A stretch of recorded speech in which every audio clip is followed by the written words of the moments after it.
এই বর্ষায় ২-৩ দিনের ছুটিতে কোথায় যাবেন ভাবছেন? ঘুরে আসতে পারেন উড়িষ্যার কাশ্মীর দারিংবাড়ি। দারিংবাড়ি যাওয়ার জন্য নিয়ারেস্ট স্টেশন হচ্ছে ব্রহ্মপুর। বেশ কিছু ট্রেন রয়েছে, কিন্তু চেষ্টা করবেন রাতের ট্রেন ধরার, যেগুলো পরের দিন সকালে নামিয়ে দেয় ব্রহ্মপুর। গাড়ি বুকিং করেই ব্রহ্মপুর থেকে দারিংবাড়ি যেতে হবে, আর আমরা আগে থেকেই গাড়ি বুকিং করে রেখেছিলাম।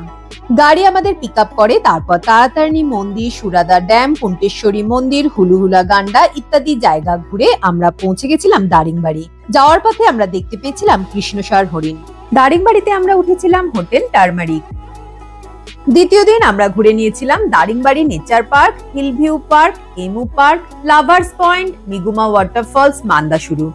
আর বিকালবেলা পৌঁছে গেছিলাম সানসেট পয়েন্ট। তৃতীয় দিন সকালবেলা হোটেল থেকে চেক আউট করে coffee garden, pine forest, Mridubanda waterfalls, Kasara waterfalls, Jirang monastery ও তপ্ত পানি দেখে ফিরে এলাম ব্রহ্মপুর। তারপর রাতের ট্রেন ধরে কলকাতা।